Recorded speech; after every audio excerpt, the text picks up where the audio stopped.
fundamentales, significa esto: defender una presunta libertad objetiva sin contenido ético ninguno. El Estado por encima de todo lo que individualmente se pueda pensar, elegir, etc. El Estado no que dice a mí no me interesa nada, pero es como si dijera no me toca a mí, no me cabe a mí, hagan ustedes.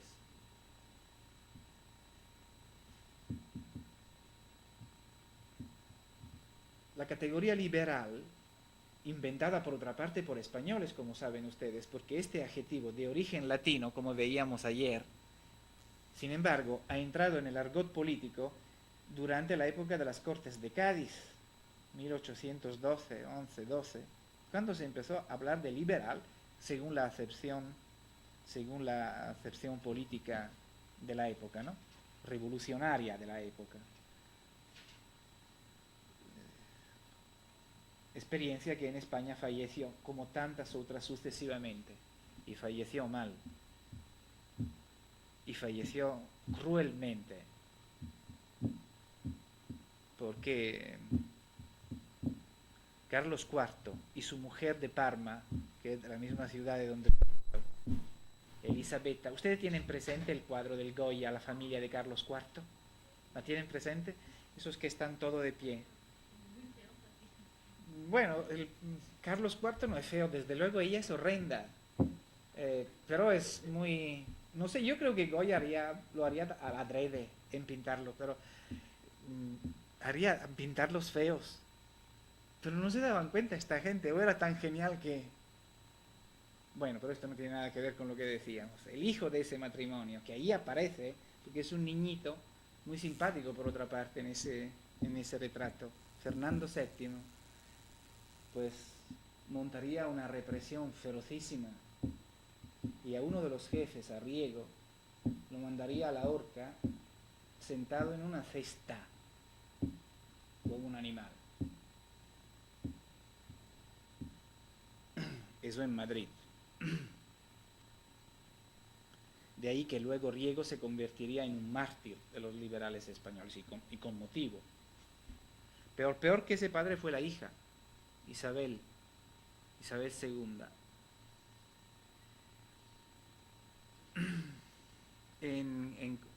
Ya veremos esto cuando hablemos de los carlistas, que fue indirectamente causa, no tanto ella sino su padre, pero ella de alguna manera también, de la primera guerra civil española del siglo pasado, la primera guerra carlista. Y desde entonces la familia real española se dividió entre Borbones oficiales y Borbones cadetes o laterales, que se llamarían Borbones Parma. Y todavía en San Sebastián, los que han ido, Parma, porque la madre era Parma, ¿no? Era Borbón de Parma, María Luisa o Elisabetta, según algunas la llaman María Luisa y otros Elisabetta. Ahora ya esa dinastía lateral se ha prácticamente extinguido.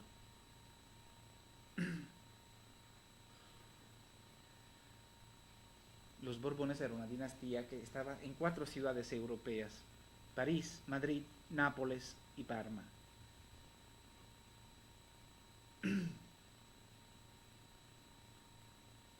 El grande Carlos III, antes de ser ese enorme rey de la España de la Ilustración, y de alguna manera importante también en el México de la época del coloniaje, en realidad procedía originariamente de Parma. Luego fue rey de Nápoles y al final rey de España, y por lo tanto también rey de México, supongo, ¿no? Por lo tanto, habla de él, me acuerdo, con cosas muy interesantes, dice, aunque bastante conocidas, Octavio Paz en El laberinto de la soledad.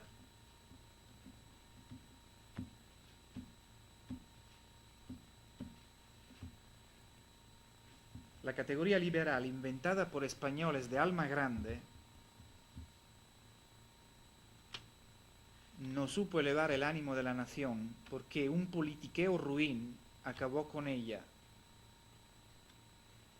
No hace falta añadir demostraciones. La idea de oponer la España vital a la España oficial o legal expuesta en la Conferencia de la Comedia en 1914, a comienzos de la Primera Guerra Mundial, en que, repito, España no participó por desgracia, y luego los hechos lo demuestran, por desgracia, y reelaborada en lo sucesivo, ese planteamiento jamás se le hubiese ocurrido a un diputado del Partido Liberal, ni tan siquiera un estudioso de derecho la apoyaría sin ponerle graves reparos. Antes y después de aparecer España invertebrada, es un librito de 1920-21, una sensación de fracaso generalizado anduvo connotando muchas páginas de Ortega.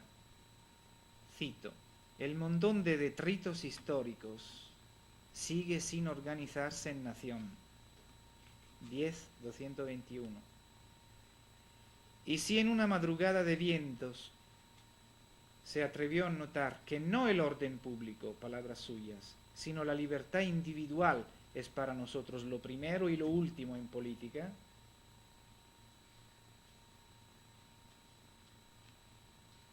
tuvo a bien matizar más tarde, en 1925, aquella frase contundente y, por cierto, casi de extrema, con otra no menos lapidaria y que aparentemente la contradecía. Hablar de libertad a secas, dijo en 1925, es curioso, pero lo decía en plena dictadura esto. Hablar de libertad a secas, y es comprensible, hay un sutil oportunismo, es muy sutil, pero sí lo hay. Hablar de libertad a secas es un formalismo, dice, tan vano como encomiar una política de fuerza y de autoridad. Aquí se quiere salvar, como se dice en italiano, capre cavoli, ¿no? Tener, ¿cómo decir? Dar un golpe aquí, un golpe allá, de manera que una afirmación se contempere con la otra. En el marasmo de las confusiones contemporáneas, su liberalismo avanzaba como un río de muchas vueltas, como esos ríos de García Márquez, en territorio inhóspito.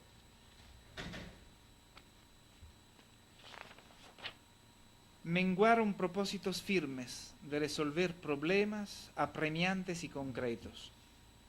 ¿Y cuáles eran estos problemas apremiantes y concretos? No solo para España, pero Ortega los indicaba sobre todo para España: la decencia, el hambre, la exasperación de muchedumbres proletarias y rurales.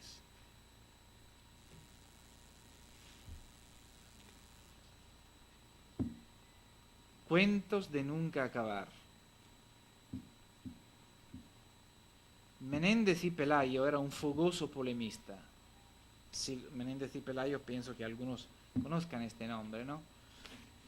Este gran erudito de la segunda mitad del siglo pasado, tan católico, tan tradicionalista, tan erudito, tan sabio, tan polemista y tan etcétera, etcétera. Sin embargo, a pesar de los humores negros que tenía don Marcelino, Menéndez y Pelayo, algo cierto había en sus grabados de la España de entonces: fango fétido y pestilente. Palabras suyas. Historia de los heterodoxos españoles. Epílogo. Para un liberal en el espíritu, igual que Ortega, la mayor preocupación es el Estado. Extraña antinomía que se puede interpretar en dos maneras. Con metro marxista, esa postura era un residuo de la burguesía del siglo pasado, alarmada por la corriente de los aconteceres públicos. Recuérdese la crítica feroz de Georgi Lukács a Karl Mannheim. La crítica feroz de Georgi Lukács en Die Zerstörung der Vernunft, del ocaso de la razón o la destrucción de la razón, a Karl Mannheim, Mensch und Gesellschaft, hombre y ciencia y saber, culpándole Lukács, los dos son de origen hebreo, pero Lukács era un comunista oficial, Mannheim luego también él pasaría a Estados Unidos, porque su libro principal, Ideologie und Utopie, luego se imprimió en 1950 en edición inglesa, un año en edición neoyorquina, Ideology and Utopia, culpándole a Mannheim, a él y a los demás pregoneros del liberalismo antidemocrático, con expresión de Lukács, antidemocrático y burgués. Fíjese cómo han cambiado los términos. La burguesía que en el siglo, que a primeros del siglo pasado era el faro de la democracia, aquí es culpada de antidemocratismo por haber subvalorado, dice Lukács de Mannheim, la democracia bajo el miedo a sus consecuencias sociales. En otras palabras, bajo el miedo al socialismo revolucionario. No más leve fue la acusación de Lukács a Ortega, definido típico representante del antidemocratismo de nuestro tiempo. En esa obra, Die Zerstörung, la destrucción de la razón. Y como solo esa vez habla de Ortega, si acuden a la edición mexicana y al índice de los nombres, bajo Ortega verá que la cita es exacta.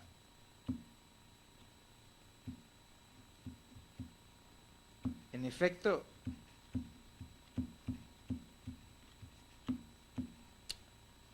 no es que se equivocaran completamente los marxistas oficiales.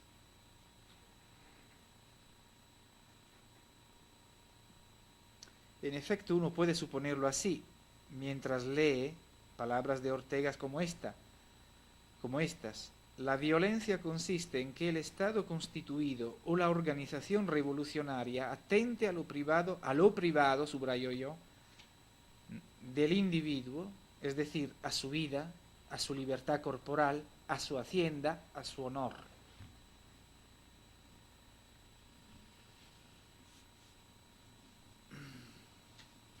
Pero también cabe suponer otra perspectiva. Durante la primera mitad de nuestro siglo, frente a la amenaza comunista y con regímenes autoritarios en casa, la dialéctica liberal propuso una sublimación romántica del individualismo más depurado, un modo de razonar contrario a toda tradición embalsamada, pero eso solo en minorías muy elitarias.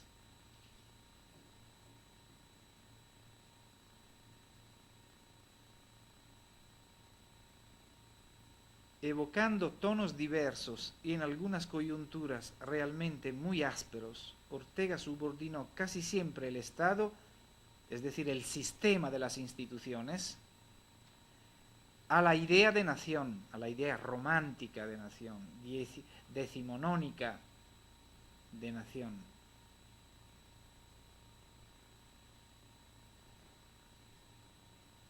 Subordinó siempre el sistema de las instituciones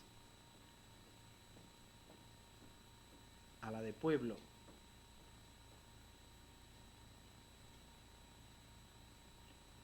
Nadie podrá descubrir al trasluz de lo que acabo de notar que estoy diciendo algo falso.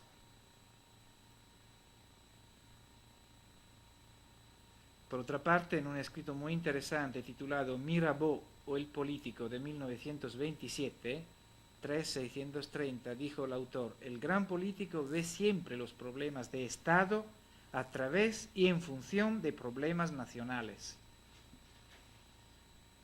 Y no se le puede, desde luego, decir que se equivoca o que se equivocaba al decir esto.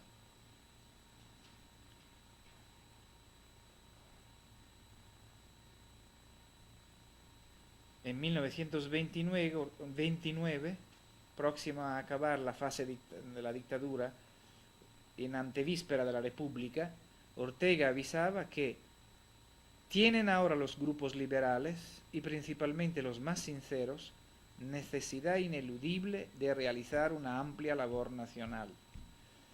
Algo tarde. afirmación a la defensiva, afirmación profundamente burguesa, obviamente, sin que esto signifique nada negativo.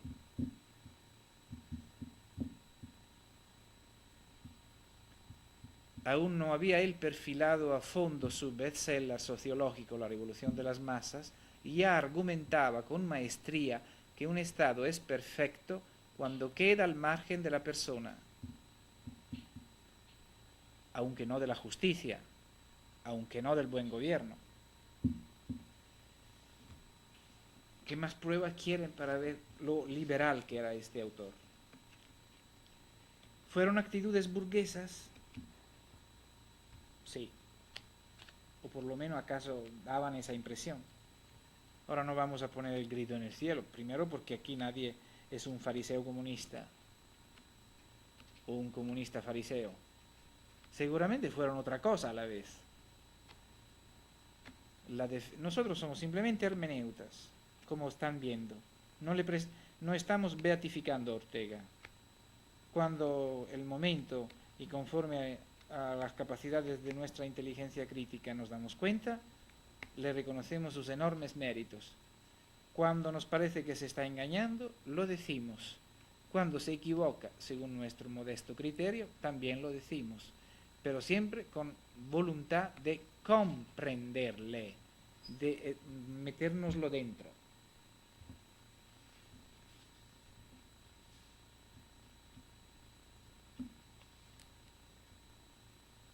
La defensa del ciudadano no equivale en esta literatura a un ejercicio de egoísmo o una franca apología de Enterprise. Si bien auspiciase el ensayista en 1931 la adecuación de España al estándar económico de la Europa occidental. No sé a qué estándar se refería, porque en ese momento no cocían habas de casi ninguna parte. Más bien eran tiempos duros para todos. Pero vamos.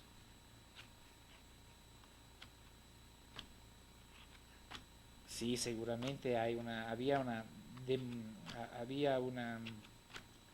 geografía económica española arcaica, sobre todo en problemas de tipo agrario, y sobre todo en repartición homogénea de las actividades industriales, en fin, si excluyendo a Cataluña y concretamente a Barcelona y provincia, y excluyendo por aquel entonces a una gran parte del País Vasco y a las actividades agroeconómicas de Valencia y a un cierto perímetro madrileño, lo demás era en el sur, se dice latifundio, ¿no? Sí. Latifundio y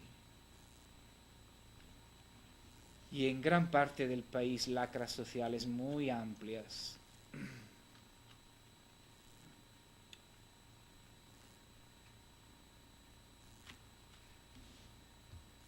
Solía repetir Ortega en aquel periodo que no los abusos son los peores en España, sino los usos. Típica frase a su manera. La nación frente al Estado. 10, 279, 280. Ya les daré este texto publicado en la Complutense, por la Complutense. El patriotismo, dijo en 1928, nos obliga a sentir vergüenza. Son palabras suyas. 10.400. Por otra parte, es innegable que en su larga reflexión política, hasta la fase del amor inicial a la República, 31-32, influyeron notablemente aspectos ideológicos de sensibilidad socialista en Ortega, sin duda alguna. Era un liberal, pero con muchos aspectos más o menos acentuados según los momentos de alma socialista. ¿Cómo iba a aceptar un español de clase acomodada que sus propios partidos no enseñaron, según Ortega, ninguna virtud? ningún ideal, ninguna esperanza. Palabras suyas.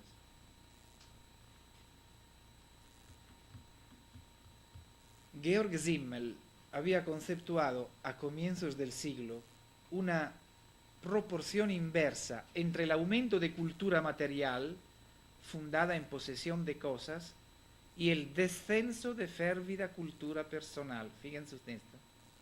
Simmel decía que había una proporción inversa entre el aumento de cultura material, fundada en posesión de cosas, y el descenso de férvida cultura personal. Filosofía des Geldes, Filosofía del Dinero, Leipzig, 1900, capítulo 6, párrafo 2. Más lacónico fue Ortega en 1920. El capitalismo, son palabras suyas, ha desmoralizado a la humanidad. 10.673.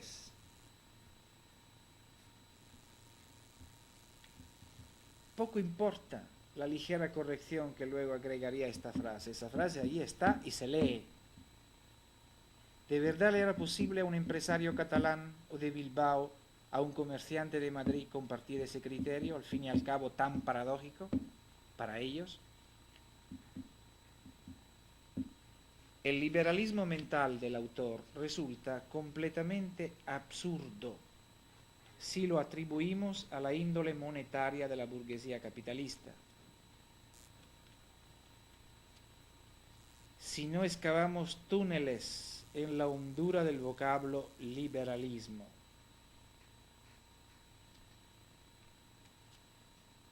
Por otra parte, digo túneles recordando una expresión de Ortega, con la cual él califica su trabajo oscura labor de minero.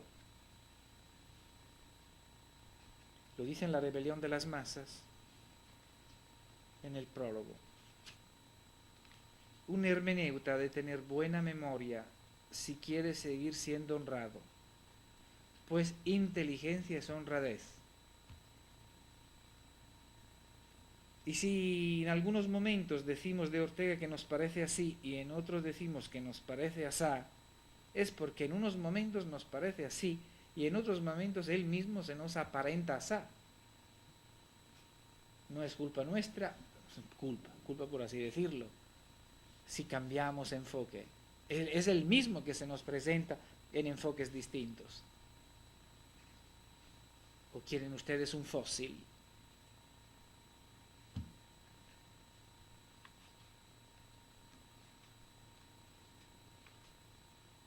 Cuanto más tratamos de razonar con claridad, más nos daremos cuenta de que es preciso ver la complejidad del mundo, del hombre y de la vida. En el tema de nuestro tiempo hay una frase que transcribo: no nos separamos tanto en política, sino en los principios mismos del pensar y del sentir. Perfectamente. El desacuerdo de opiniones es lo de menos.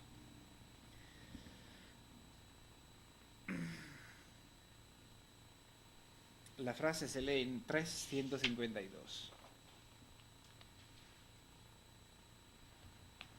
Y veniendo a hablar de Ortega y la democracia, citaré una frase del amigo Víctor Huimet, que en paz descanse.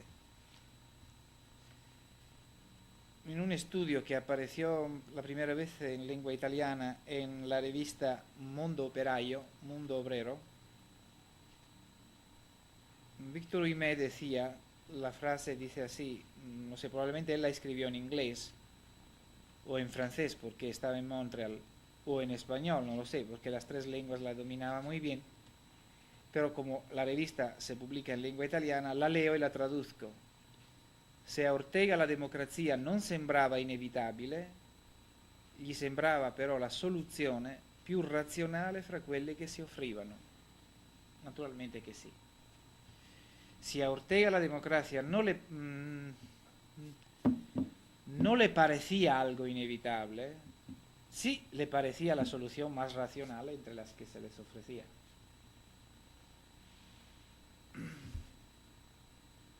Creo que Huimet con esa frase renovaba heridas de la memoria española.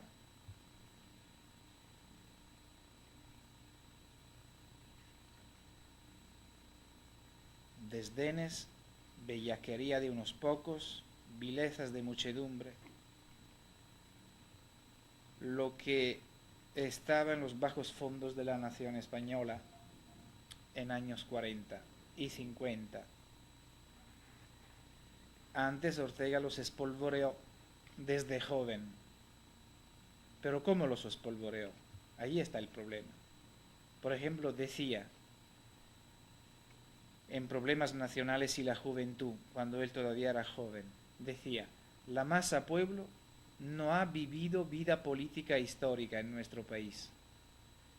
Pero eso se puede decir de tanta geografía latina. La masa pueblo no ha vivido política, no ha vivido vida política e histórica en nuestro país. No ha sido republicana, ni monárquica, ni demócrata. Ha vegetado simplemente de una manera infrahumana. Como, y la metáfora es suya, una enorme bestia que tiene los sueños inquietos, gran artista aquí, o le turban la modorra. De vez en cuando Ortega era un escritor, realmente escritor.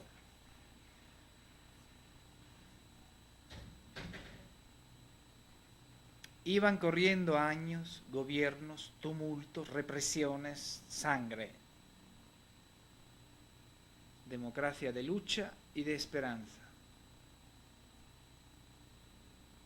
No se apaciguaba la zozobra del observador, es decir, de Ortega, navegando entre Escila y Caribdis. No sé si ustedes conocen esta imagen clásica, ¿no? Que al fin y al cabo es el estrecho de Messina en Italia. Entre Escila y Caribdis. Por evitar esta costa, la corriente lo mandaban contra el otro acantilado.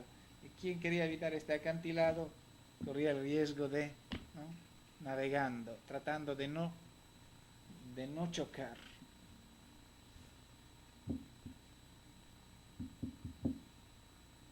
El cinismo, decía, la desaprensión, la incompetencia, la ilegalidad, el caciquismo, etcétera, son palabras suyas, no mías, proceden y procederán de la gran masa española.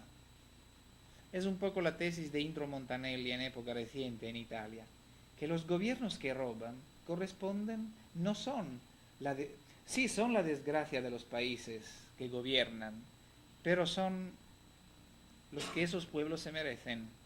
Es decir, si un político roba, es porque el ciudadano medio roba. No sé si la tesis se puede sostener, pero no es del todo insostenible.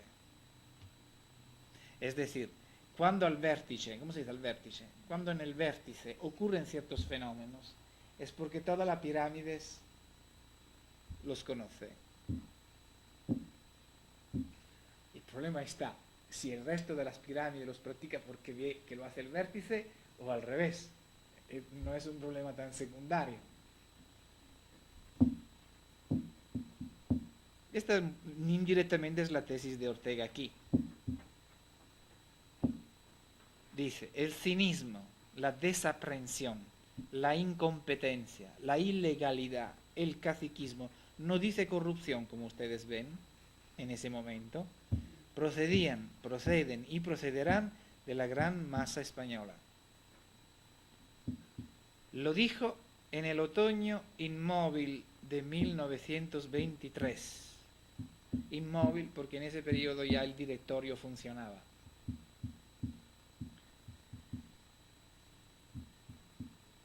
Su repugnancia a la furia callejera volvería él a manifestarla tras, palabras suyas, la estúpida quema de conventos en 1931, cuando la proclamación de la República. Ustedes saben que desde el siglo pasado, cada vez que se armaba una república, entre comillas, república, lo primero que pagaban eran los frailes y las monjas.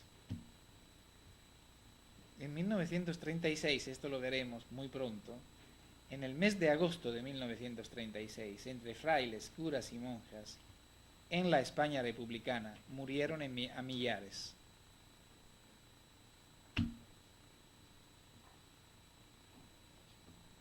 ¿Cómo? No, prácticamente no había cura que se salvaba si de la noche a la mañana no alguien no lo escondía o no sé dónde.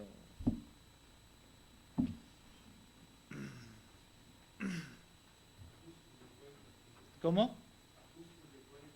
Sí, bueno, en México yo no me quiero meter en... Hubo fenómenos de odio, ¿no? Esta es parece una constante hispánica, ¿no? Se explica, ¿no? Se explica, claro que se explica. Sí. Lo que pasa es que buena parte del clero español estuvo muy asociado con el poder, ¿no?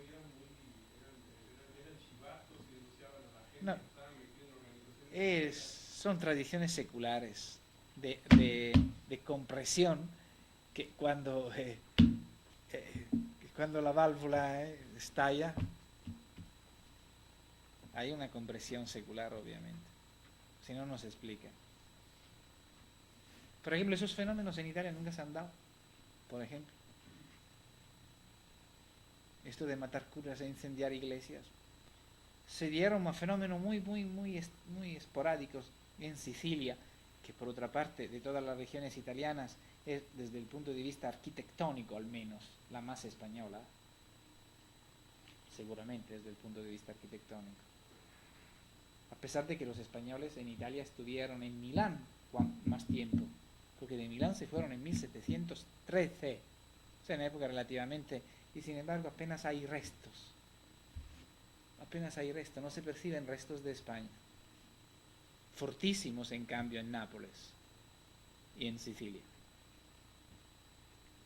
Esta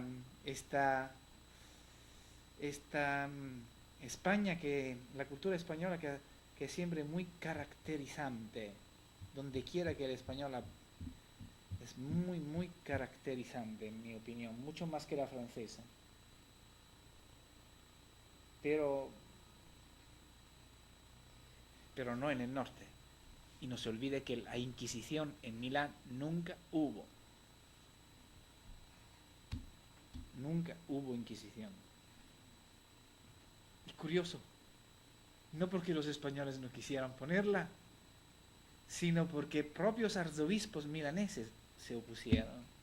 El cardenal Borromeo, que por otra parte es un santo, o sea, que también los anti-inquisidores,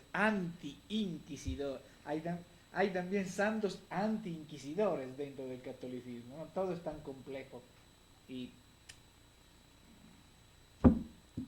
ya ven cómo es difícil, cómo no es aconsejable usar esquemas elementales.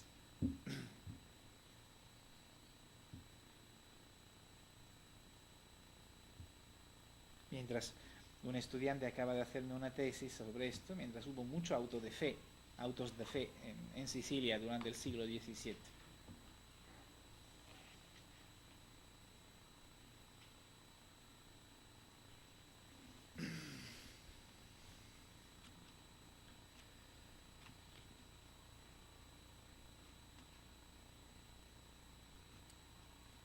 Nada iba cambiando de veras alrededor. Seguían acusándole fantasmas de antaño. La nación aún estaba por hacer, problema eterno de todos los latinos, incluyendo mi país. Tuvimos, por lo que a Italia se refiere, la sensación de haberlo logrado con Mazzini, con ese gran nombre, y con Garibaldi, que venía de Latinoamérica. Tuvimos esa impresión. Sobre todo la cultivó Mussolini, y pareció como que había logrado el afán. Pareció como que. A falta de un supuesto tan necesario, en eso Ortega es todavía un romántico, un decimonónico, a falta de ese supuesto nación tan necesario, le parecía a la democracia un añadido.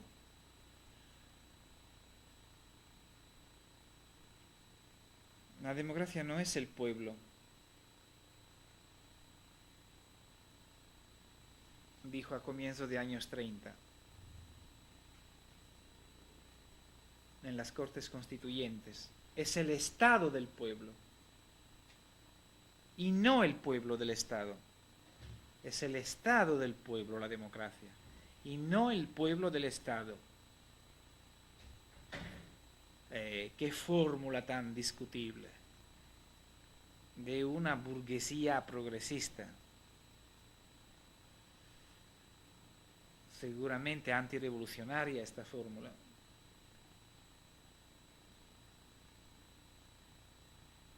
Es el Estado del pueblo, no el pueblo del Estado. Pero se presta a muchas discusiones, a muchos enfoques. No digo que se presta solo a un enfoque.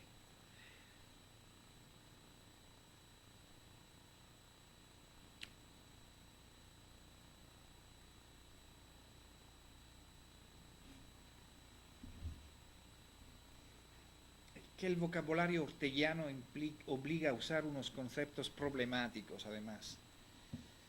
Ese insistir tanto, no solo Ortega, en realidad nuestro vocabulario, si fuéramos rigurosos, nos obligaría a purgarlo: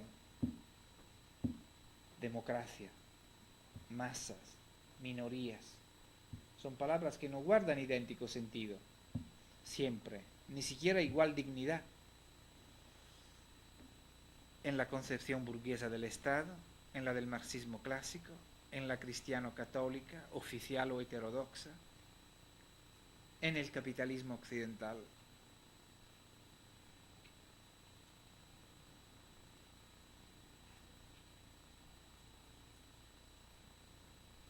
El caso es que grupos de poder y partidos no le han perdonado a Ortega la osadía de pareceres políticos en contramarcha,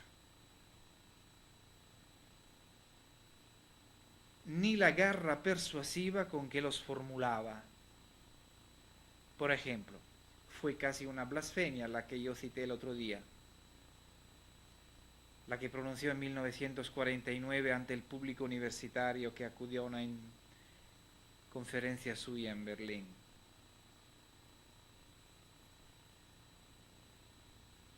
La palabra democracia, estas son las palabras suyas, que el otro día yo citaba un poco libremente.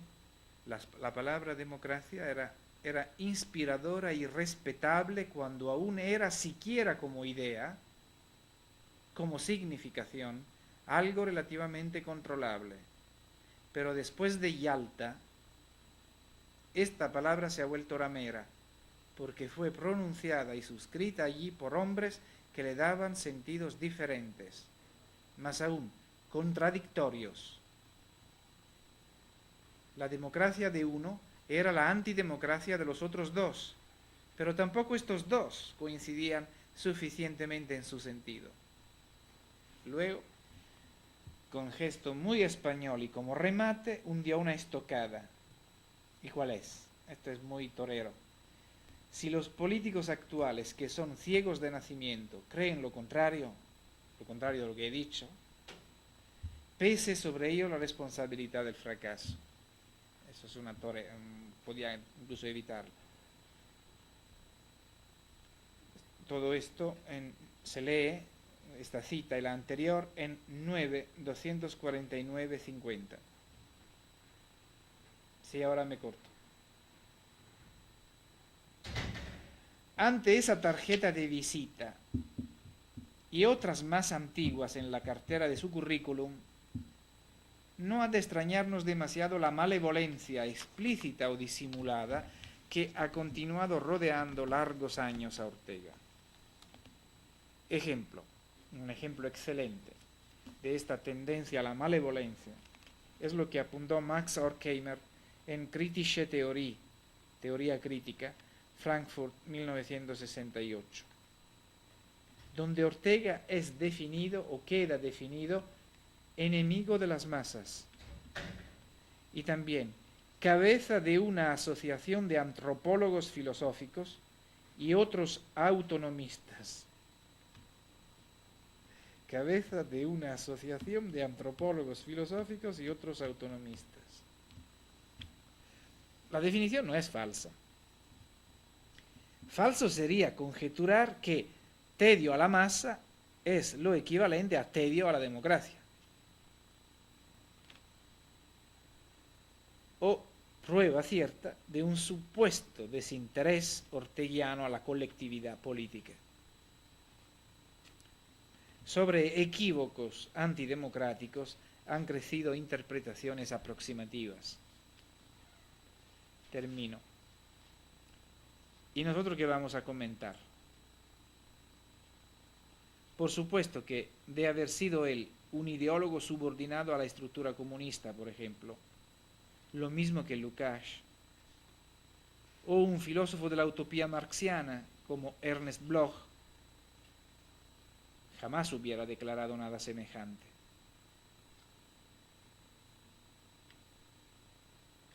Ortega pudo intimar con el socialismo, pero nunca llegaría a consentir el comunismo marxista como sistema ético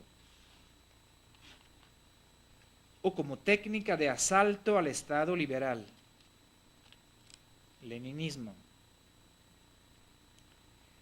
Pues en sintonía con Durkheim, véase Le Socialisme, París 28, mantuvo Ortega que las dos escuelas eran formas desparejas, liberalismo y comunismo, de relacionar intereses económicos y sociedad. La revolución soviética y por tanto la doctrina democrática de Lenin le habían siempre parecido intransferibles a la solidez jurídica de Occidente, y no se equivocaba. Y creo que el propio Stalin lo sabía perfectamente. Y sin embargo, aquí me corto, y sin embargo, hasta la muerte de Stalin, que si no me equivoco murió en 1953, 53 o 55, en este momento quisiera que alguien me ayudara, pues los partidos comunistas, por lo menos en el occidente europeo, los mayores partidos comunistas, es decir, los dos mayores partidos comunistas, el italiano y el francés, no sé hasta qué punto, pero vamos, aparentemente se portaban en ese periodo, antes de la muerte de Stalin, como queriendo hacer una revolución comunista en los dos respectivos países. Pero yo creo que ambos partidos sabían bastante, debieron darse cuenta bastante claramente de que eso era imposible, por diferentes razones, pero imposible. No digamos del partido portugués de Cunhal, en eso no me meto. No me meto porque el caso es algo distinto. Portugal es un país, podía incluso darse un intento comunista, podía darse, pero quedaba siempre un intento muy lateral y muy periférico.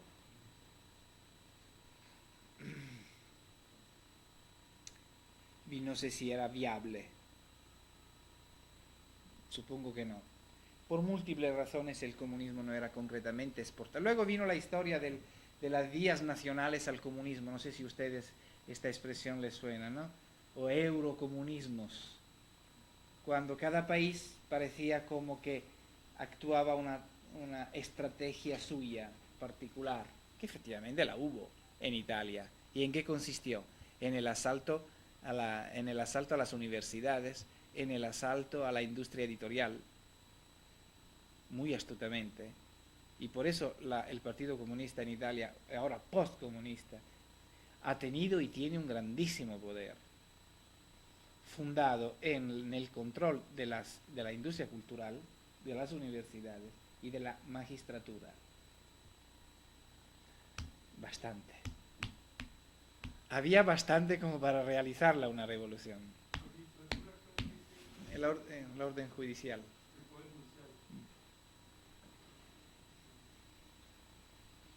Sí, bastante. No todos, pero bastante. Pero en ese sentido lo han hecho, porque estas cosas no se pueden decir. ¿Puede apagar? Mejor que apague. Bueno, lo del capitalismo que ha desmoralizado a la humanidad, yo lo veo como que también se ha puesto como valor el dinero, ¿no? Como los satisfactores, los que son los valores, perdón, Bueno, esa es una frase de Ortega.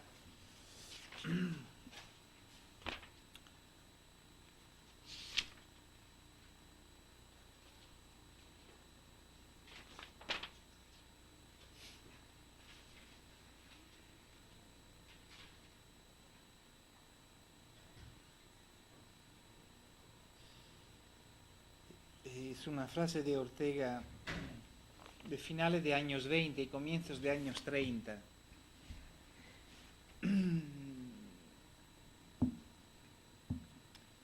Tras la cual hay mucha apoteca, con palabra griega, que quiere decir mucha trastienda. No debe esa frase dar a imaginar que la trastienda fuese simplemente, digamos, de productos socialistas. También hay una trastienda de productos que él había almacenado en Alemania. Esa es una idea, esa tan bruscamente expresada por Ortega, es una idea que se puede encontrar en Spengler, que uno puede rastrear en Max Scheler. Desde luego no la va a encontrar en Max Weber, tampoco la va a encontrar en Kurt Mannheim, pero sí la puede encontrar en Spengler, en Schiller. Y que escarbándola la encuentra perfectamente en el subsuelo de la Alemania pangermanista y proto-nazi.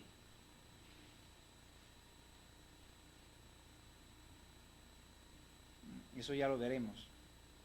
Muchas cosas de las que Ortega se daba cuenta y no lo decía, o no se daba cuenta para nada, las había él asimilado en Alemania.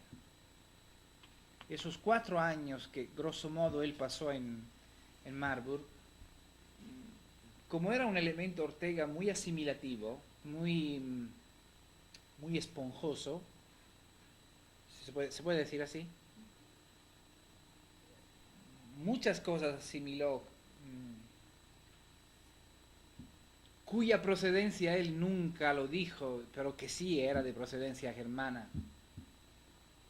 nichana muchas veces, aunque a veces filtrada por otras personas, es decir, indirectamente. Porque uno leyendo sus escritos, esas conmemoraciones de Kant, cuadernos, nunca libros, o de Hegel, sospecha que, en fin, que él proceda o que su educación, se imagina que su educación, pues, alemana, allá con Hermann Cohen, pues solamente sospecha como que su educación pues pasara simplemente por ese cauce idealista kantiano hegeliano. En realidad en ese cauce entraron muchos arroyos de distinto origen. Nietzsche, mucho Schiller,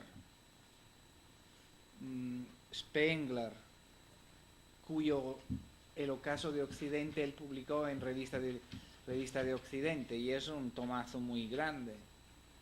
En fin, fue también un gasto, una inversión económica no indiferente. A quien él se daba el gusto de tildar como sí, una persona que sabe muchísimo, pero algo maniática.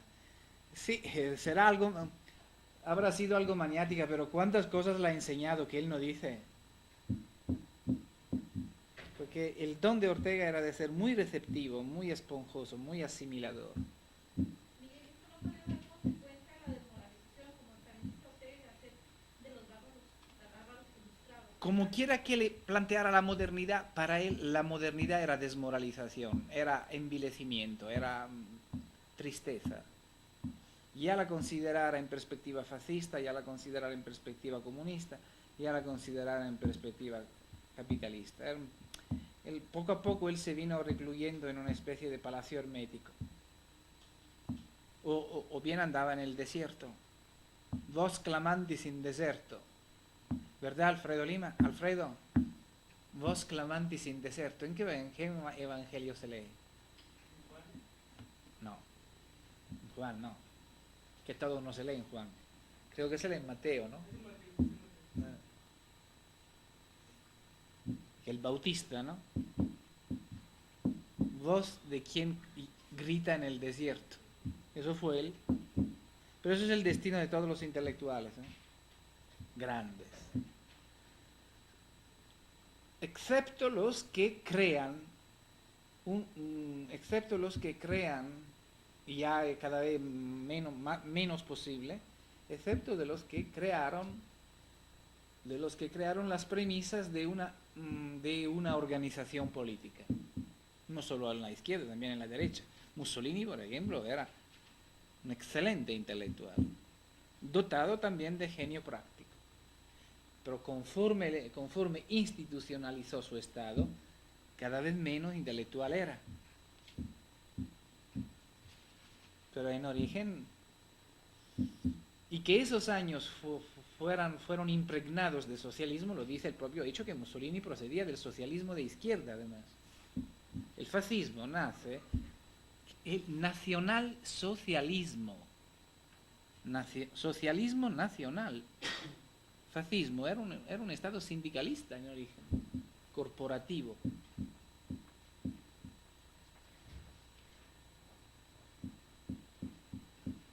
El problema de Ortega se planteará mañana, ahora lo iremos alumbrando ahora, y es que hay una dialéctica entre liberalismo y democracia en él muy dolorosa. Este hombre era liberal, pero no era liberal. Seguramente este hombre comprendía que no había alternativa a la democracia, pero desde luego no amaba la democracia. No.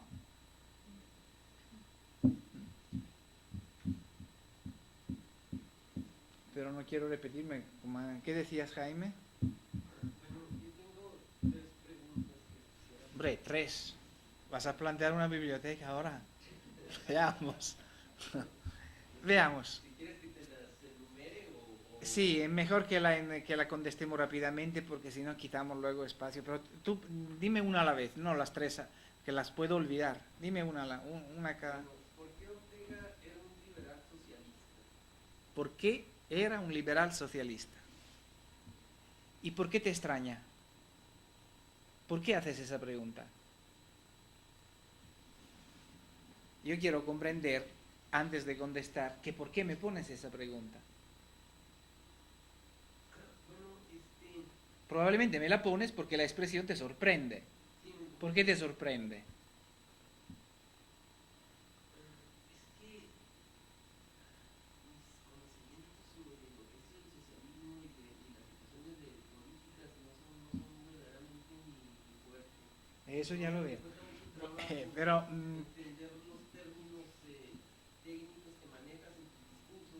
no, y esa pregunta dejémosla para lo último, o para final de la tarde. Vamos a la otra. ¿Por qué Ortega lo considerabas un contradictorio? ¿Por qué le consideramos contradictorio? Lo estamos viendo. Además, yo siempre he dicho que la contradicción no es un defecto fundamental de la inteligencia, ¿eh? La inteligencia transcurre por aporías, es decir, por contradicciones. Incluso si te acuerdas, la palabra contradicción tiene 2 acepciones. Una es esta que tú pareces indicar, y otra es la que nosotros hemos examinado cuando las bases cuando ideas para una teoría de la inteligencia hermenéutica. Tú estás sacando con estas preguntas una forma de ser tuya ancestral. Por ejemplo, Primero, en tu opinión, no puede haber ningún nexo entre socialismo y liberalismo. Segundo, en tu opinión, contradecirse es totalmente un vicio mental. Depende de cómo se contradice uno. Claro que si tú haces una afirmación y inmediatamente después hace otra que anula la anterior, ahí algo no va. Pero si en el desarrollo de tu pensamiento te encontrarás mañana en una postura distinta a la que te caracterizó ayer, yo no veo que eso sea innatural. Al revés, innatural sería que tú durante toda tu vida mantuvieras la misma idéntica postura, porque estarías fosilizado. Ah.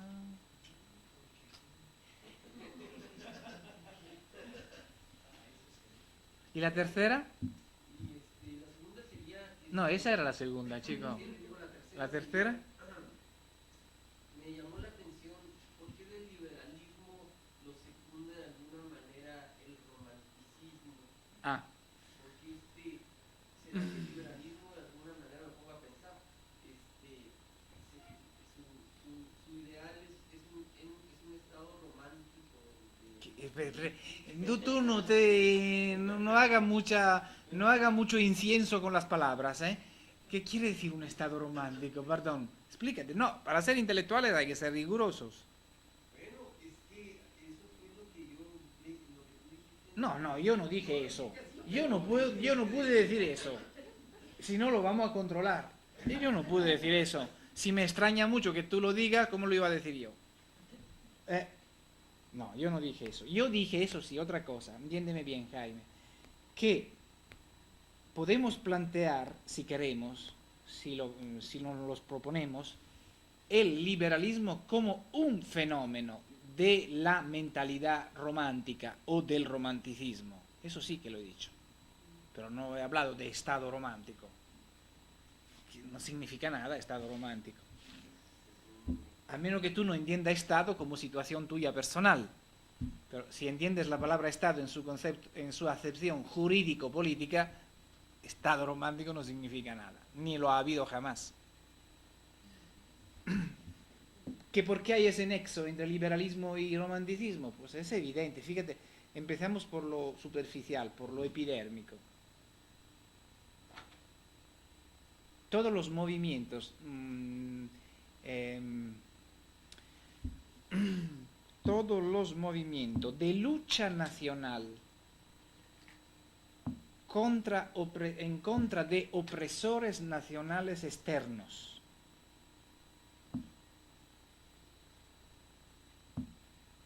todos esos movimientos tuvieron como protagonistas casi siempre figuras de la literatura romántica de la época, empezando por Byron, que se fue a Grecia a luchar contra los turcos, Lord Byron. Mazzini en Italia. El romanticismo en España nace a través de Cádiz, por así decirlo. Y no digamos en Alemania, donde la cosa es más compleja. Por otra parte es muy evidente, por otra parte es más compleja. Y en España, desde Madame de Staël sucesivamente, en Francia cambia también aspecto la cosa, porque Francia era nación como Inglaterra y como España, era Estado nacional como Inglaterra y como España desde hace siglos, diversamente de Alemania y de Italia, que se constituyen en estados nacionales el siglo pasado. ¿Lo sabías? Alemania se constituye como Estado nacional el siglo pasado, empezando a través la lucha denodada de Federico II de Prusia. Prusia como corazón de Alemania, es decir, como motor de la unificación política nacional.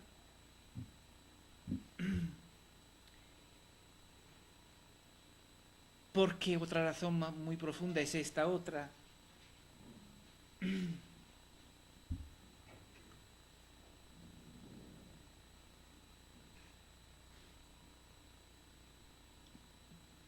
porque debajo de todo resurgimiento nacional o formación política nacional ha habido siempre idealidades de la memoria atávica,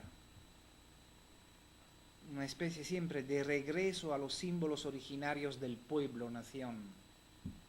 Y este retorno al arquetipo típico de la imaginación literaria y del sentimentalismo literario romántico, en contra del positivismo que lo ignora. Mucho más científico, mucho más de laboratorio, mucho más económico, por supuesto. Porque yo, si quiero ser honrado, también tengo que reconocer otra cosa, sin embargo. Que el cuadro no lo puedo esquematizar demasiado, Ya siempre vengo diciendo que el mundo es más complejo de lo que uno se lo imagina. Yo, si quiero ser honrado, a las reflexiones anteriores tendría que añadir, por ejemplo, algún otro aspecto que marginalmente las contradicen. Pero así es la historia. ¿Y cuáles serían estos aspectos que las contradicen? Pues, por ejemplo, que los grandes románticos del siglo pasado no eran burgueses, eran restos de la antigua nobleza. Lord Byron, precisamente, por ejemplo, pero no Mazzini, no Garibaldi. Pero sí, en Alemania muchos eran de antigua, porque precisamente el romanticismo desde el comienzo iba pugnando con la mentalidad economicista del positivismo. El economicismo como prerrogativa de la clase burguesa productiva, pero no de la antigua nobleza, la cual antigua nobleza siempre ha necesitado de la Edad Media, es decir, de la premodernidad, de una época heroica de caballeros, de paladines, de antiturcos, etcétera, etcétera, ¿no? O sea que no hay que esquematizar demasiado. Pero lo que he dicho antes es cierto. Cierto es también esto que añado ahora.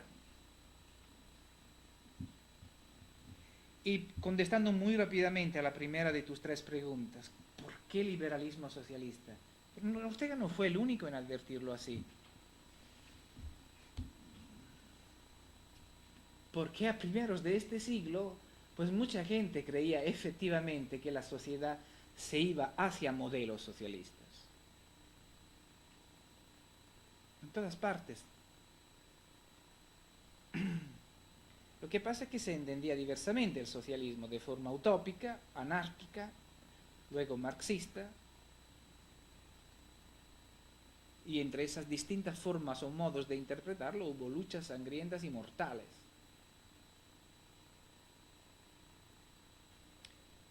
Porque cierta actitud noble, filosófica, honrada, de liberales que no fueran burgueses o que no pertenecieran a la estructura económico-productiva, pues les llevaba a simpatizar con quien se oponía al aburrimiento y al tedio de la mentalidad burguesa.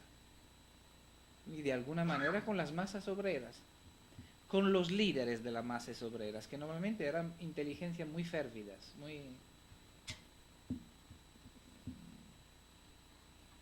bastaría, por lo que a Francia se refiere, empezar desde Saint-Simon en adelante. El propio Proudhon, que fíjate, aunque lo consideraba enemigo, por así decirlo, lo apreciaba muchísimo el tradicionalista español Donoso Cortés. Sal de esquemas. No es verdad que entre socialismo y liberalismo hay fractura total. Pudo haberla, la ha habido, pero también ha habido junturas. ¿Qué decías, Alfredo? Luego venimos a Rosario. ¿Qué decías, Alfredo?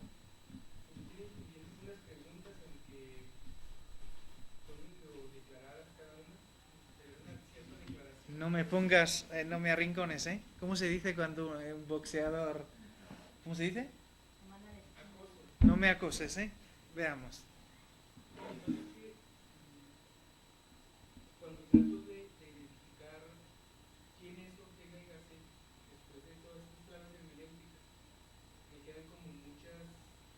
penumbras.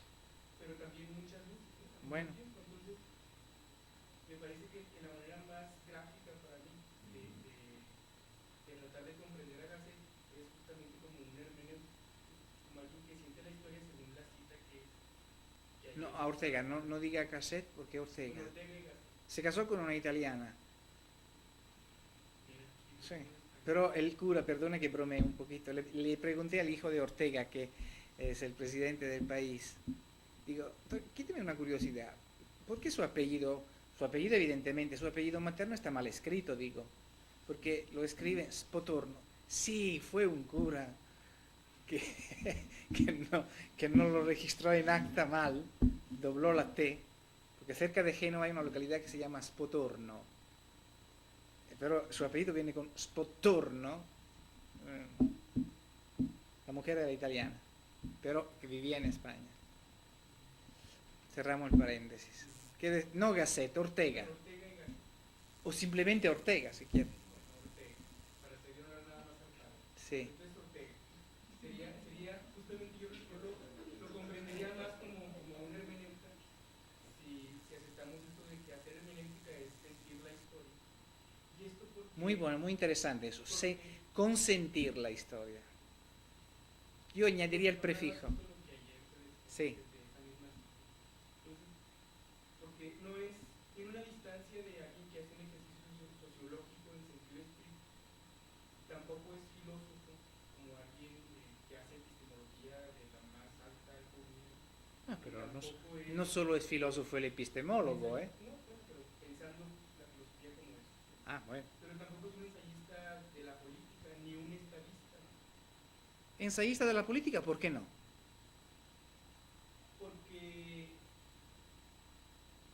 creo que no es solamente alguien que lleva ni una crónica de los acontecimientos ni alguien involucrado con algún partido. Ah, bueno, no, ensayista de la política, no, si tú lo interpretas como que eso solo lo pueden hacer los adscritos a un partido o a una escuela política particular. Pero también tampoco como solo como un periodista, ¿no? Como un cronista No, algo más, Alfredo, en no ese lo sentido, reduzcas demasiado. un ensayista de política, ¿no? O un periodista o un columnista o algo así, solamente como eso. Entonces, se distancia del sociólogo, se distancia del filósofo, sin embargo, sí tiene una fundamentación muy sólida en los autores clásicos de la sociología e incluso en los autores contemporáneos de su propia época. Y si tiene una preocupación siempre patente por lo cívico nacional como un liberal. Entonces, en ese sentido, tendría como varios ejercicios disciplinarios como sociólogo, como filósofo, como alguien involucrado en el pensamiento de lo político, con un acento cívico-liberal, aunque yo encontraría varios momentos que lo sitúan como alguien que trasciende o que busca trascender los paradigmas del histórico positivismo, de la sociología sola o de la filosofía Sí. sola, etc. Entonces, ¿qué reacción habría contra pensarlo como un hermeneuta? Cuando además reacción también, Bueno. citando al Barenesi, ¿no? ¿Qué reacción habría contra pensarlo como un hermeneuta? ¿No? Y justamente pensando en la hermenéutica como una trascendencia de los paradigmas. Sí, pero no practicó nunca, solo con el socialismo él ejerció cierta hermenéutica, porque podemos considerar Ortega hermeneuta en la acepción que tú le das a esa palabra, por cuanto se mentalizó, y en eso esto se reanuda con la pregunta antes de Jaime, por cuanto logró, cosa que en España antes de él poco habían logrado, quizá nadie, conectar el liberalismo con el socialismo, lo cual significa que su capacidad intelectual le permitió consentir una forma, un esquema político tradicionalmente ajeno a la educación colectiva de su país. En ese sentido, sí. Pero llamarle a Ortega un hermeneuta capaz de... es muy discutible. Es muy discutible. Por ejemplo, ciertas ideas suyas él no las varió nunca. Ciertos esquemas suyos él nunca los varió. Los alteró. Por ejemplo, no llegó nunca a pensar que, por muy comprensible que fuera, y lo es, porque también Nietzsche pensaba así, y también otros pensaban así. Por muy comprensible que fuera su rechazo de la masa, entre comillas, nunca llegó a pensar la masa de otra manera. Y eso es un pecado para el hermeneuta, ¿eh? No sé si me explico. Sí, mi otra pregunta era un poco en ese sentido. Pero no lo reduzcas demasiado, ¿eh? Porque él, insisto, hizo filosofía de la política, hizo teoría política. No veo por qué tú dices que no. No, decía ensayista de la política como alguien que es columnista de un periódico. No, no exageres en eso, ¿eh? Pero luego Porque él también era periodista, pero pero... no era un politólogo en sentido estricto. ¿Por qué? Esto no lo entiendo. ¿Por qué? Pues porque no hace un ejercicio solamente como el tradicional de quien estudia ciencias políticas o quien hace análisis del poder. Vabbè, pero él no era un funcionario que escribe... Él era fundamentalmente un pensador, un creativo. ¿Por qué insistes en...? Porque es histórico positivo y las ciencias de la política, hay una trascendencia de Sí, relación con eso. pero cuando escribe un ensayo como La rebelión de las masas o El tema de nuestro tiempo, ¿no está haciendo pensamiento político? Probablemente lo que no está haciendo es un pensamiento político que le sirva a un determinado partido o a un determinado establishment. Eso sí que no lo hace, es verdad. En ese sentido no hace pensamiento político. Pero suponer que La rebelión de las masas, El tema de nuestro tiempo, España invertebrada, Meditación de Europa, no sean escritos de pensamiento político, Alfredo, me parece que es una tesis poco de... En fin, yo creo que no. Tiene que ver con algo que a lo mejor me aclara en este sentido. Yo lo sitúo más cercano a una tradición como la de, no tanto lo sitúo más cercano a una tradición como la de Saint-Simon, a quien ahorita se refería, Lo cita poco, ¿eh? pero en términos de su inscripción en sistemas de relaciones sociales. No, yo si acaso, Alfredo, tú porque a lo mejor conoces muy bien Saint-Simon, pero yo si tuviera que buscar un parangón francés sería Tocqueville, que vivió en América además. Después de la Revolución Francesa, su padre, bueno, fue un embajador, vivió en Estados Unidos durante unos años y aquí reunió material para sus dos libros principales, ¿no? Con Tocqueville sí hay cierta afinidad fundamental. Saint-Simon lo veo menos porque quizá tú descubras porque lo conoces bien Saint-Simon, pero Ortega no respiraba por paradigmas de revolución o de cambio político fundamental, ¿eh? Ortega como buen burgués, inteligente, pero burgués, es decir, como perteneciente a una clase social ya en el poder, de alguna manera, porque en el poder no se está simplemente siendo ministro o subsecretario o director general. En el poder se está, por ejemplo, siendo propietario de un diario, por ejemplo, como su padre. No llegó nunca a desear o a vaticinar un cambio radical de la estructura socioeconómica, ¿eh? Nunca lo deseó. Siempre le dio espanto. Podía hablar mal del capitalismo, pero desde luego no es que estaba deseando el socialismo revolucionario en el lugar suyo, ¿eh?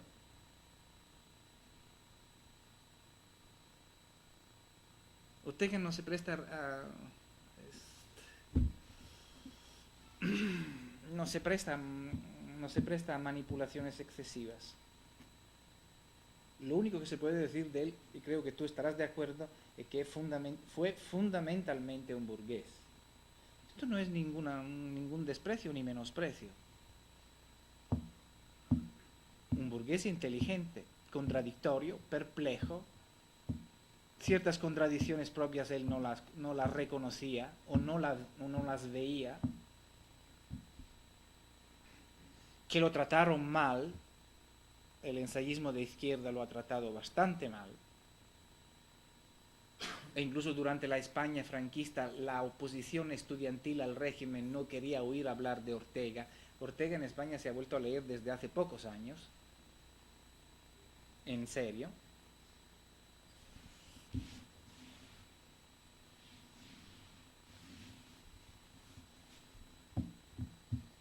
difícil de catalogar porque este hombre habló mal del fascismo, habló mal del comunismo, hablaba mal de los partidos de centro. Entonces, ¿qué quería? La pregunta no se puede poner así. Que si uno la plantea así, dice, en fin, dejémoslo como cosa perdida. No, no es eso el problema. Quizá tú veas bien el asunto quizá tú hayas intuido una cosa, permíteme, antes de pasar a otra persona. En eso quizá te doy razón. No era propiamente un pensamiento, su ensayismo, como has dicho antes, no es propiamente un ensayismo político, ¿es esto que has dicho? Algo así. Porque al fin y al cabo no era dinero usable lo que él pensaba, en el sentido pragmático político de la cosa, porque tampoco era usable por el centro católico lo que él pensaba, puesto que muchas de sus ideas sobre el Estado eran totalmente laicas y no asimilables por el mundo católico. Eso era un pensamiento destinado a personas así como él, que hay muchas, a personas inteligentes, pero que desde luego no ejercen una función o una profesión, ni directa ni indirectamente político-administrativa. Eso sí, en ese sentido no era un pensamiento político el suyo. Pero por otro lado sí lo es, cuando reflexiona sobre el sentido del comunismo, sobre el sentido del fascismo, sobre la crisis del liberalismo, sobre los problemas que pone la democracia, sobre la incultura, la barbarie de las masas. Eso es pensamiento político. No es usable. No sé si me explico. En eso sí has visto bien. ¿Qué decía Rosario? Perdona si luego si acaso volvemos, pero para contemperar un poco. Dime. Bueno, a mí me quedó, no sé si han entendido bien esta frase que ¿Cuál? la libertad es hija de una prioridad bien entendida. O sea, yo entiendo por esto que el Estado es el que define lo que es la libertad, o sea, no el individuo así como tal. Sí, esa es una afirmación que él hace. Sí, un momento que la volvemos a leer.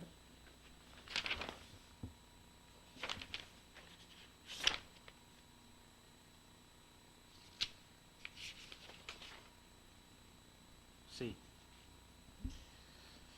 Te releo el contexto, a ver si después de la relectura del contexto se clarifica un poco.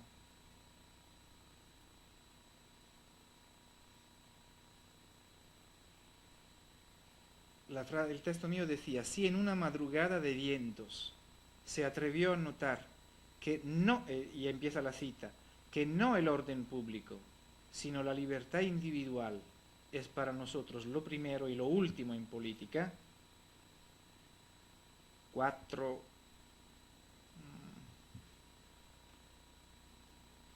Aquí deben haber olvidado algo.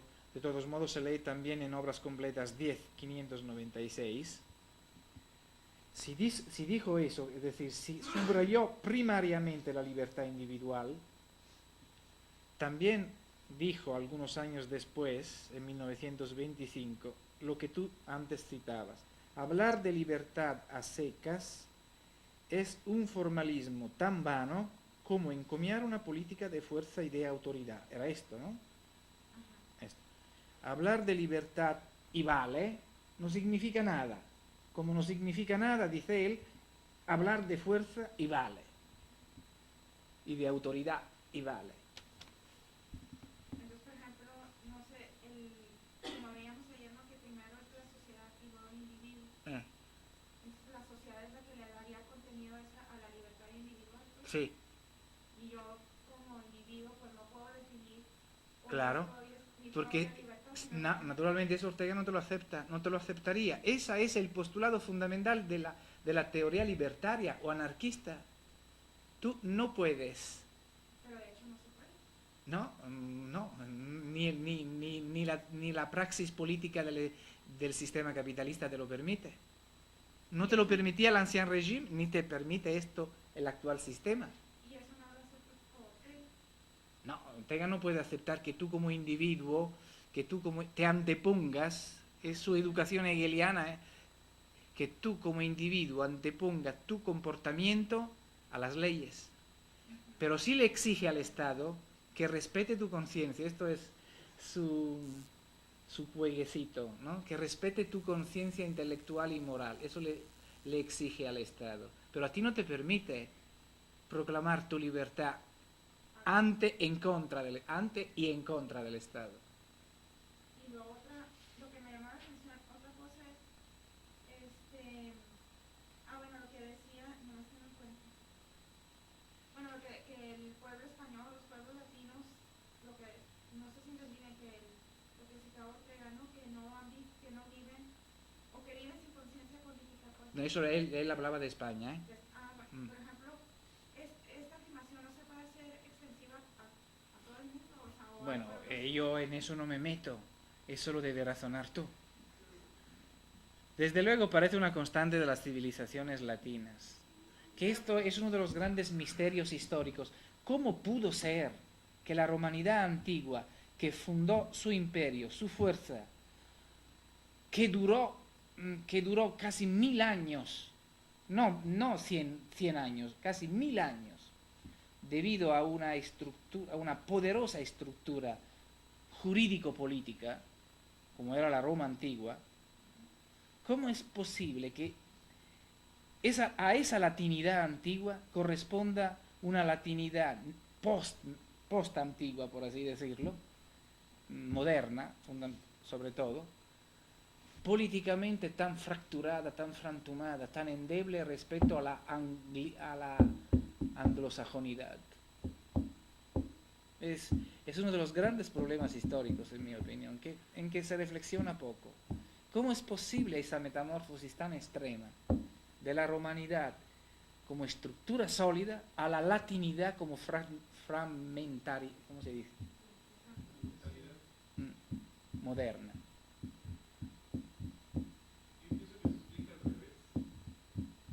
A ver, no sé si había terminado, pero... Sí, con eso que acaba de comentar Rosario Lara, yo pienso que los pueblos latinos, los pueblos españoles, en la época de Pero no es un problema solo de la civilización hispánica. tenía mucha más politización de la que se le menosprecia, que no la tenía. Y que justamente los pueblos anglosajones han sido menos politizados y han estado más sujetos al dominio de las élites que los pueblos hispánicos. Esta última afirmación, la anterior es discutible, pero esta segunda afirmación tuya no cabe duda que corresponde a la realidad histórica. Esto muchas veces lo ha dicho Ortega de España. España ha sido un país, ha sido un pueblo sin élites, desde siempre. La misma conquista de América la hizo el pueblo, no la hicieron las élites, dijo él. Y por eso él decía, ha podido surgir el mestizaje, que no ha surgido en el norte, porque en el norte, según él, no sé si la cuestión es discutible esta, porque en el norte la conquista se hizo por élites, según él. Bueno, él estaba pensando a los de Mayflower, estaba pensando a los puritanos, no estaba pensando al siglo XIX, estaba pensando a los primeros forajidos de Inglaterra, de Irlanda, ¿no? Eso siempre por eso habla de España invertebrada, porque la vertebración la dan las élites, los grupos selectos. Esto segundo es verdad, ¿eh? Lo otro lo encuentro mucho más discutible.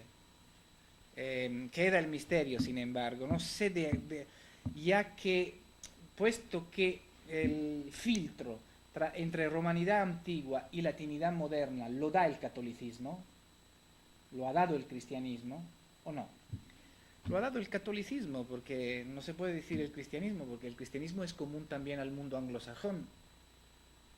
Se puede conceptuar de alguna manera que el catolicismo es lo que ha impedido a los pueblos latinos tener una idea de la sociedad y del poder público tan elementalmente funcional como la del mundo anglosajón, que sí es cristiano pero no católico.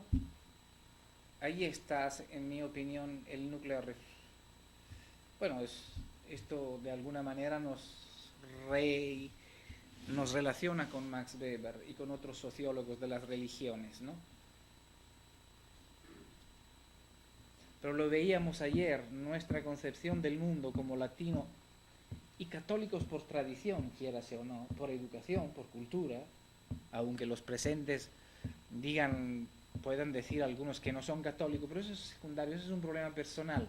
Católico es el entorno donde se ha nacido, aunque fuera laico, como el de la Constitución mexicana, pero eso no quita nada, eso es cuestión de últimas décadas, no es cuestión de siglos. Últimas décadas son simplemente la piel del organismo. Habría que estudiar eso. Y sería sumamente interesante. Yo no me puedo lanzar a la torera a hacer un discurso acerca de esto, pero creo que por ahí tiene que ir el túnel. ¿Alguna otra cosa? Dejemos el discurso abierto. Dígame, señora. Según los conceptos de Ortega sobre cómo se ha manejado la democracia en los partidos y gobierno, considero que esta la han utilizado como bandera, que la han ido desgarrando y se sigue desgarrando. Es un discurso político. Yo me callo, escucho y no comento. Libre usted de eso, de haber dicho eso, porque como persona inteligente, como mexicana, como mujer, libre de decirlo, pero yo me callo.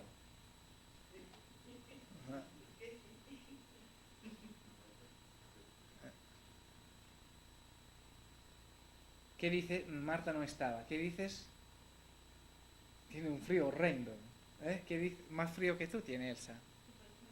A ver, ¿tiene algún comentario que hacer? ¿Cuál sería el sistema político ideal para usted? Ahora terminamos, ¿eh? ¿Cuál es? ¿Cuál sería el sistema ideal político? No hay ese sistema. No lo hay. No lo hay. Es difícil concebir a Ortega como liberal socialista. Cuando lo oigo decir que todo lo que vale en la tierra ha sido hecho por unos cuantos hombres electos. Claro. Es una aporía. También un pensamiento elitista. Sí, no me cabe la menor duda. Por eso le decía a él que Ortega es un organismo con unas cuantas fracturas. Sí. Y lo intuyó Horkheimer. No exagere, no te dejes de tonterías, José Luis. Sí, indudablemente dices algo, tú estás diciendo algo que... Pero ¿por qué tienes que pensar socialmente? Ortega te hubiera podido contestar ahora. Pues bien, lo que usted dice es comprensible. ¿Y por qué yo a usted no le podría contestar que el socialismo, tal como usted lo piensa, es una manera tópica de pensar el socialismo?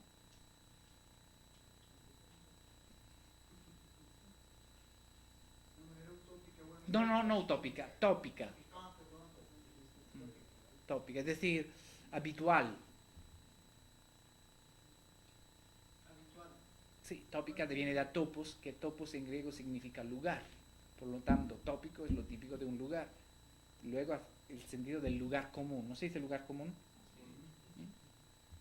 Un discurso tópico es un discurso repleto de lugares comunes. Él dice, podría contestarte, bien, yo entiendo la objeción que usted me hace. Supongamos que sea yo, Ortega, que le contesta, ¿no? Entiendo la objeción que usted me hace. Pero, ¿se ha preguntado usted alguna vez que su manera de concebir si su manera de concebir el socialismo podría ser algo tópica? No. ¿Por qué no cabe un socialismo? ¿Por qué no debería caber un socialismo que, al menos en su fase de ideación, no fuera obra de minorías? No fuera obra de minorías. De hecho lo es, en términos de ideación. Claro. Pero en términos de aplicación práctica es Sí, pero eso es siempre el punto débil no es pensador político, como decía ante Limas, Alfredo, porque ese es el punto endeble de Ortega. Le falta el aspecto operativo concreto, pero que él sistemáticamente y conscientemente descuida. Él está haciendo labor de filósofo, de intelectual. Por eso, por otro motivo, le he dicho a él que no me parece justo decir que el suyo no es pensamiento político. Lo es en este sentido. ¿No el pensamiento liberal implica dar a una generalidad la posibilidad de desarrollarse como individuo? Eso en origen. Sí, porque ese era el espíritu del capitalismo, dar a la persona el modo para que se pueda afirmar, que pueda poner en marcha sus capacidades. Ese fue el espíritu del capitalismo florentino, del mercantilismo florentino, fue el espíritu del comercio holandés, del comercio británico. Ha sido el espíritu de la primera burguesía industrial, pero que ya nació esa burguesía industrial como avasalladora y explotadora, incluso de niños y de niñas. Es la utopía, entonces. Sí, pero querido amigo, la historia es eso. El liberalismo se ha vuelto pronto una utopía. En realidad se ha encarnado en un estado de intereses de clase. Nació como una noble y bella y hermosa utopía. Todos nuestros valores son utópicos. Pero sin esas utopías, ¿quién podría vivir en este mundo? Este mundo, si le quitas esa utopía, ya es totalmente infernal.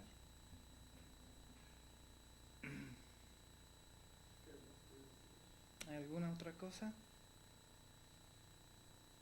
¿Qué dice Mauricio? Ah, sí que estaba él, perdón. Él no tendría derecho de hablar porque no estuvo presente a la primera parte de esto, no sé, se introduce así por la buena, vamos, el espontáneo que dicen en España. Bueno, ¿se dice un espontáneo en el Cuercotor? Vamos a ver. Sí, veamos. Ah.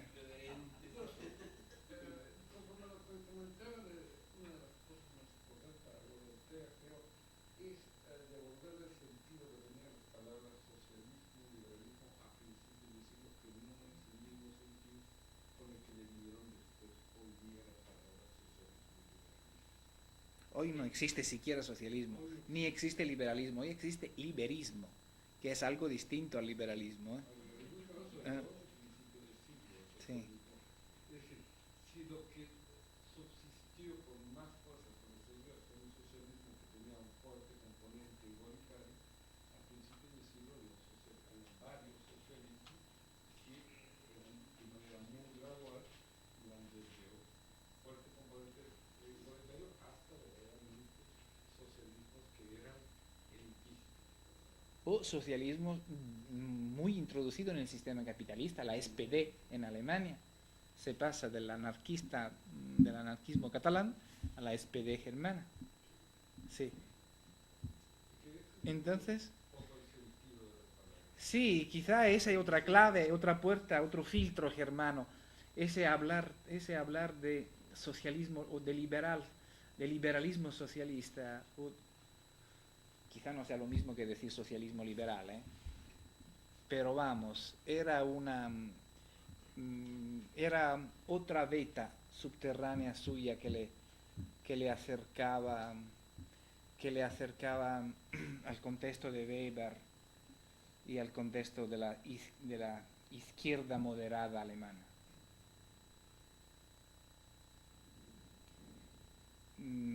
Donde también aprendió cierto antisionismo Ortega, porque hay páginas de Ortega francamente muy poco benévolas con los hebreos. Donde hay un hebreo siempre hay dice algo así, miseria del alma y suciedad. Eso le venía claramente de Alemania y también de raíces atávicas españolas.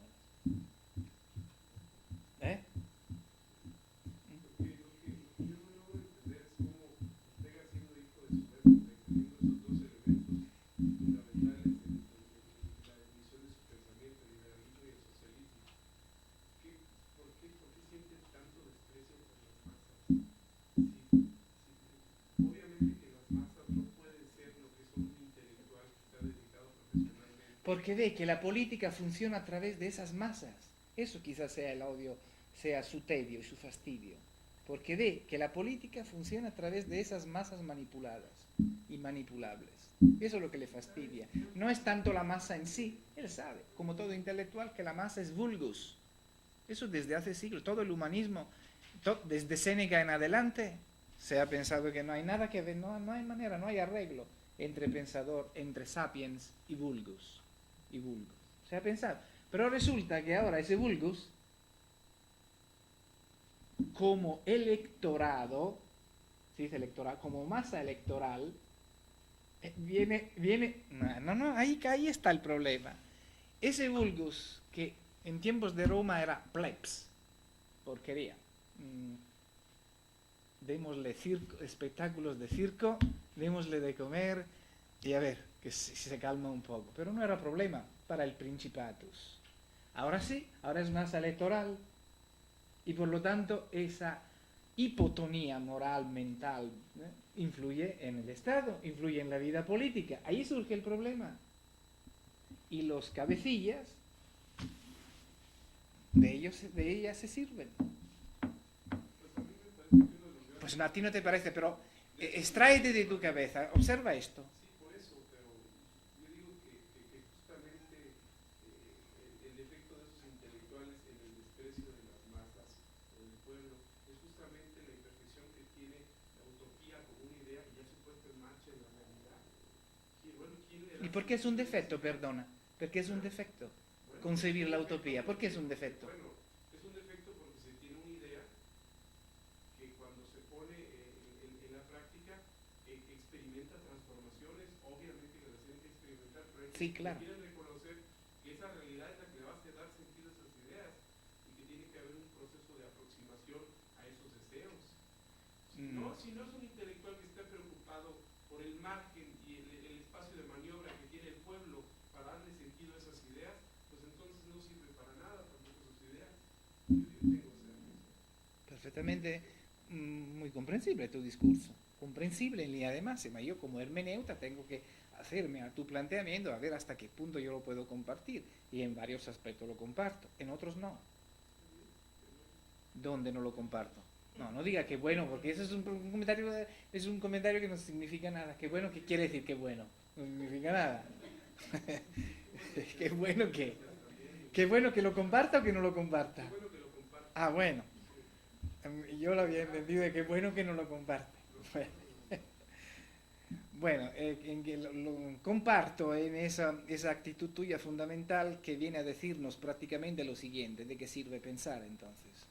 Si al fin y al cabo lo que usted don José Ortega y Gasset, nos viene a decir, por un lado, que son necesarias minorías selectas, pero por otro lado se da usted cuenta que las masas no siguen, ni entienden, ni quieren, ni le importa un pepino de esas minorías selectas. Entonces, ¿para qué conceptuarlas tanto si usted sabe que al fin y al cabo no ejercerán nunca una función efectiva sobre las masas? Ni su insistir tanto en una democracia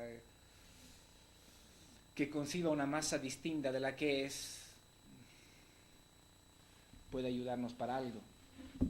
Bien, todo esto es verdad. Lo que me ha chirriado un poquito es cuando tú dices, luego lo entendí, sin embargo, me paré un momento, pero hice bien en pararme porque luego me lo aclaró. Lo que no concibo cuando tú dices que, por ejemplo, la utopía es un defecto. No, es mucho más, no es un defecto. Lo que pasa es que los grandes ideales al entrar en la historia se transforman, pero también transforman la historia. Habrá que ver cómo la transformas y con qué instrumentos las transformas, porque el cristianismo ha entrado en la historia y desde luego la ha cambiado. El postpaganismo no es como lo anterior. Pero al mismo tiempo la historia ha cambiado de alguna manera el cristianismo inicial, y por eso lo llamamos evangélico, mientras que lo sucesivo lo llamamos histórico. El problema es si el socialismo ha pasado por la historia influyendo la historia del capitalismo. Esto es otro problema. El socialismo ha tenido realmente una influencia en la historia del capitalismo. Se podrán decir en la segunda mitad del siglo XXI que el socialismo en el siglo XX tuvo una real influencia en el capitalismo, o realmente el capitalismo lo ha aniquilado. Yo no veo hoy que el capitalismo haya absorbido mucho socialismo. Ya que hoy se habla tanto de liberismo y de política monetaria, y se desinteresa uno de los marginados y de tantos problemas de la vejez, del suburbio, del subproletariado, etcétera, al fin y al cabo no le importa a nadie nada. Uno está intentando decir, el socialismo ha pasado como ¿cómo se dice? Como la borrasca de la otra noche, que después hacía más calor que antes. Y francamente yo me fui a la cama diciendo, ay, esta noche duermo.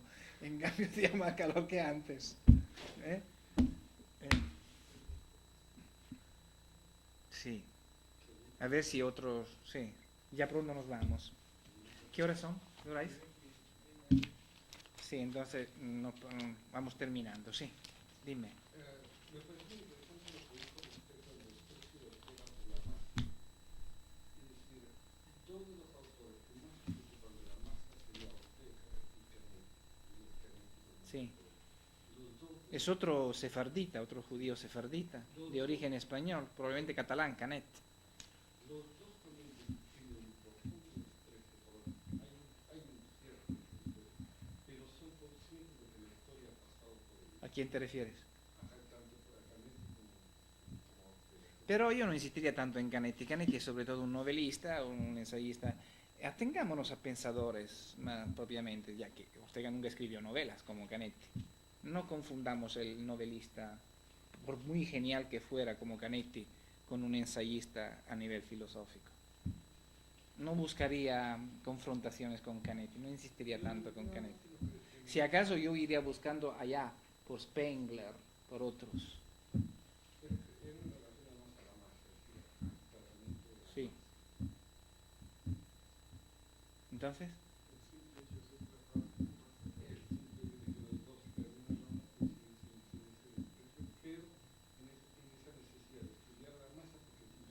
Pero tú, cuidado, que cuando Ortega usaba masa, la usaba etimológicamente también. Tú llamas masa algo que tú puedes plasmar. Quizá ahí se equivocaba él. La masa no es plasmable. Pero la masa es algo que en teoría tú puedes darle forma, ¿no? Como el pan. ¿No será una especie de reproche esa serie de calificativos a la masa? El hecho de que haya un rechazo... Yo no lo sé. Ideas, a la intelectualidad, un rechazo por incomprensión. ¿Por? No será un reproche por el hecho de que la masa rechace la intelectualidad por incomprensión. Porque no la entiende primariamente. Y cada vez somos más masa. Y cada vez se le contesta a un intelectual que no se le entiende. Antes por lo menos algunos, ¿cuántos socialistas, cuántos anarquistas en España leían y devoraban libros? Aunque desde perspectiva elitista podían ser considerados masas. Ahora, ¿quién lee libros? Ahora lo que se ve televisión. Y cada vez menos es practicable un discurso oíble en términos medios.